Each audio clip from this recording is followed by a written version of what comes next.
สวัสดีเพื่อนๆพี่ๆทุกท่าน ถึงเวลาเรามาเปลี่ยน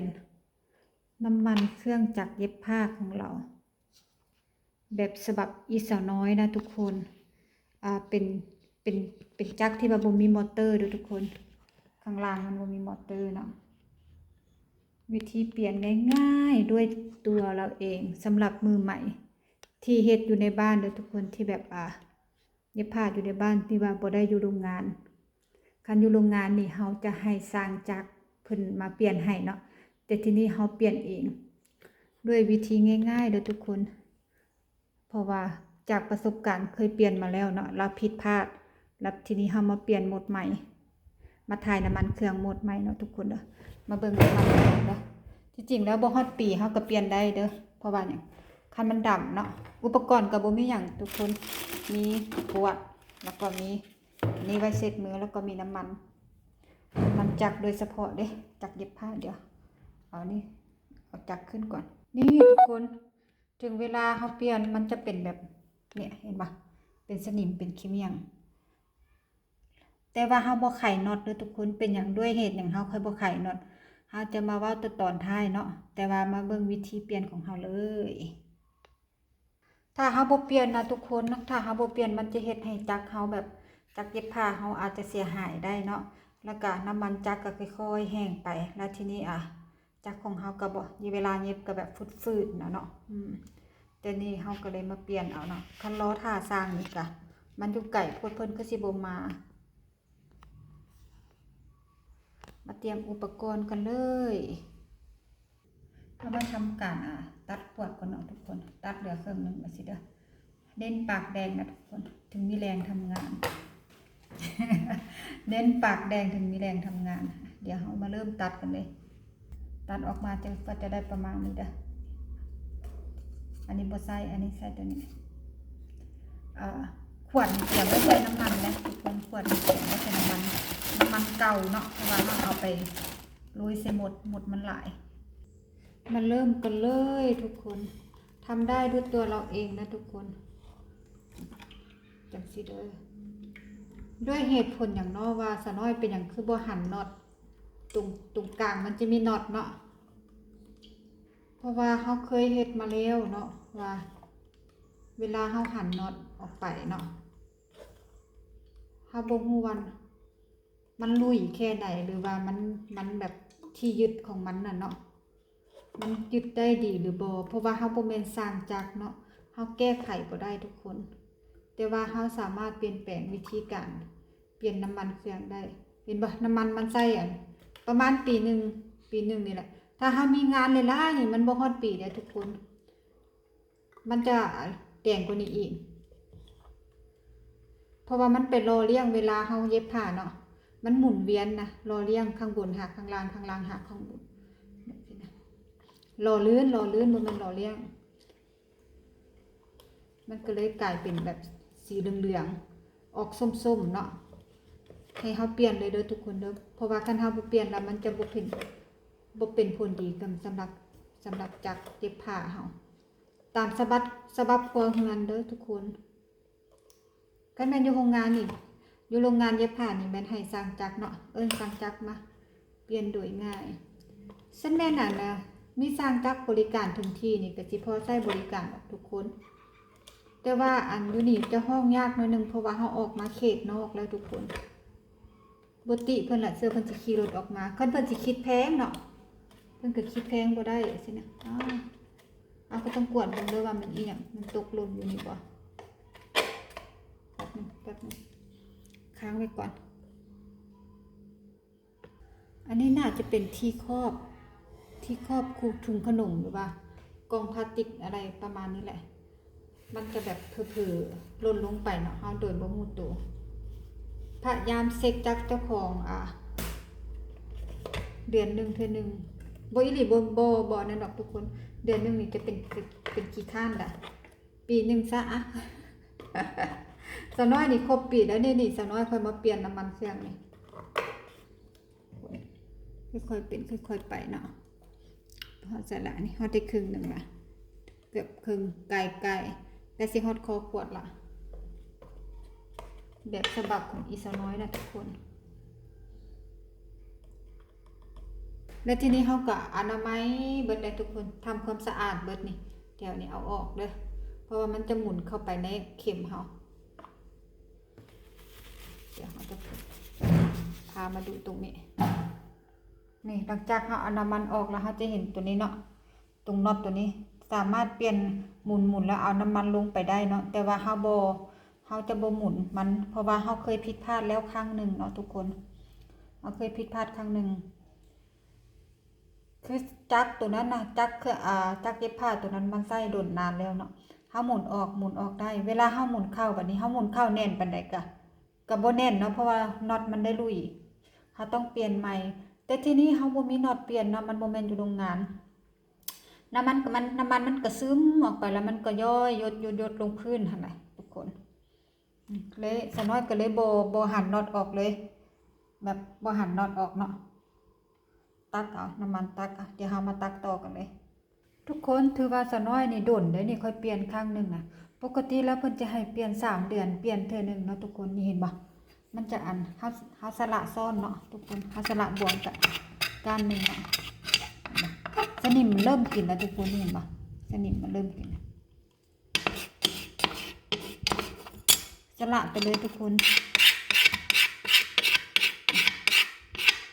สนิมมันเริ่มกินละกดออกเลย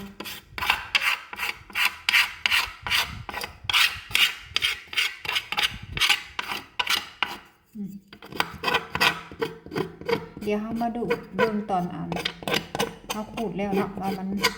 สิเซาะใส่ขนาดใด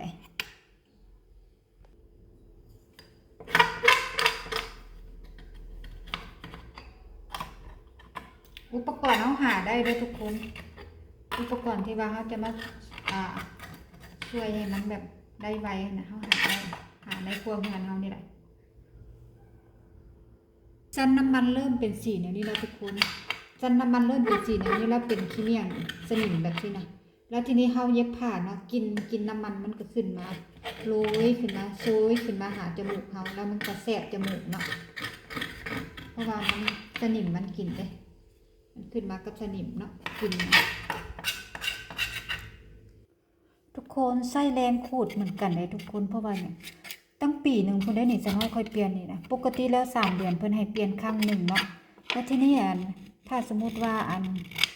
ผู้ใดสะดวกนะเอาประมาณ6 เดือนก็เปลี่ยนเลยทุกคนเด้ออันนี้สนิมมันกินแบบแน่นขนาดนี้นี่โอ้ใส่ซ้อนนี่นะมันค่อยออกนี่นะทุกคนนี่เด้มองเริ่มเจอน็อตตัวอันที่ว่าเฮาเปลี่ยนสามารถที่ว่าเฮาหันออกเนาะหันอยู่ใต้น็อตพี่เนาะ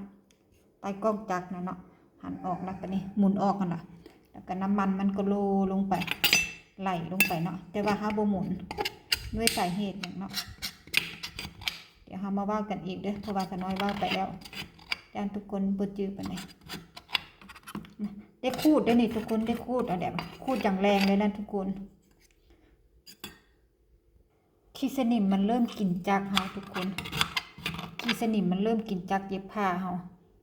มันเฮ็ดให้เวลาเฮาเย็บผ้าแล้วมันกินโชยขึ้นมาบวกกับน้ำมันเนาะมันเลยเฮ็ดให้เฮาแสบจมูก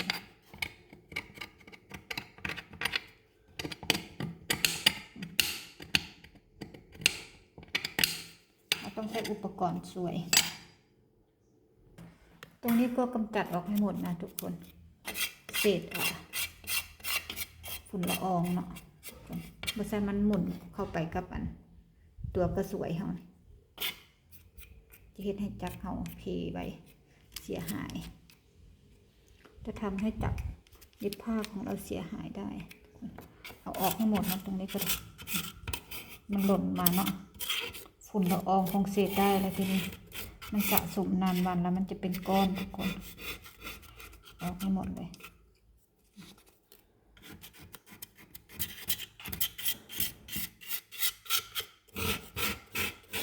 เดี๋ยวเรามาทำความสะอาดอีกครั้งหนึ่งนะตรงนี้ทุกคนเพราะว่าสนิมมันเข้าลึกแล้ว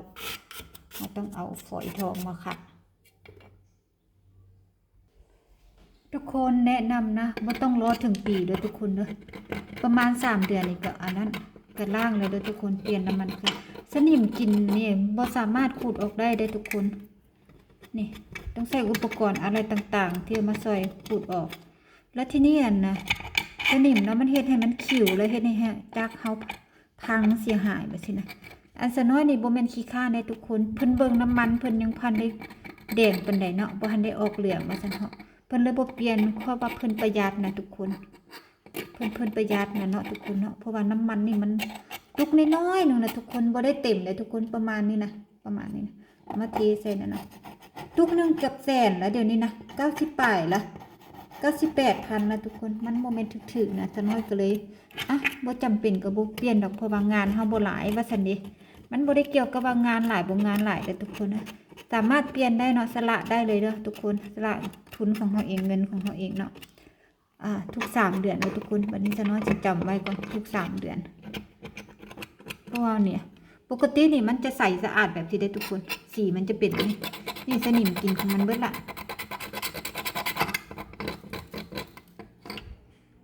ทุกคนสามารถใส่อุปกรณ์ช่วยได้ทุกคนเลย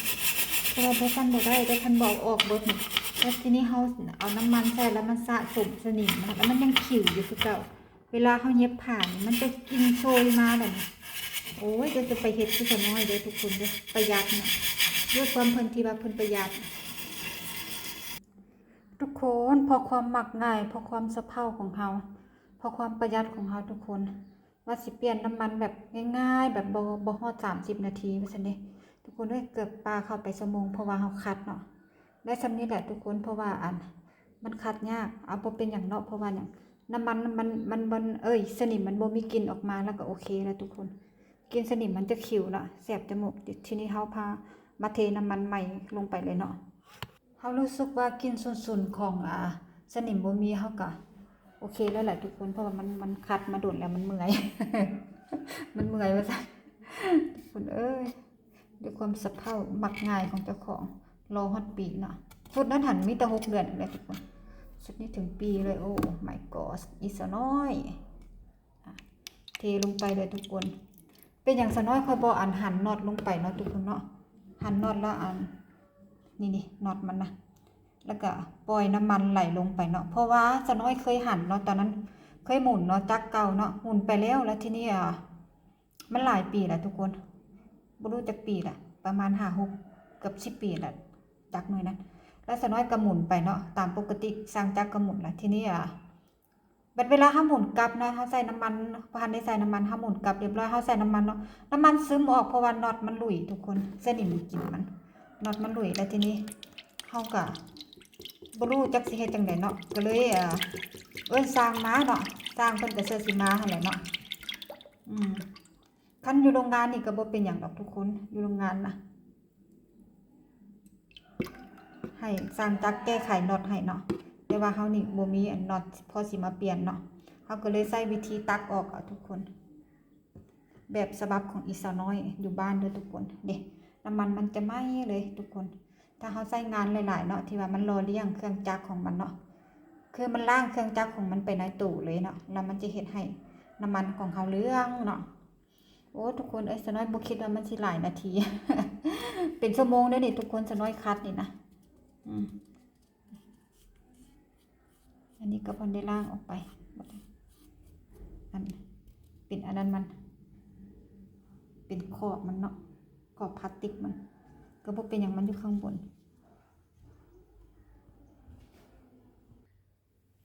เสร็จสับเรียบร้อยทุกคนหลังจากมาเปลี่ยนถ่ายไปแล้วทุกคนน้ำมันเก่ามันเนาะมันขึ้นสนิมนี่เป็นสนิมเกาะเลยตรงนี้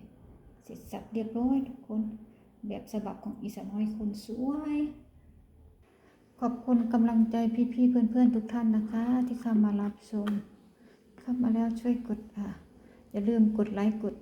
Subscribe ให้อีสาวน้อยเด้อให้อีสาวน้อยคนสวยเด้อขอบคุณทุกกำลังใจนะคะ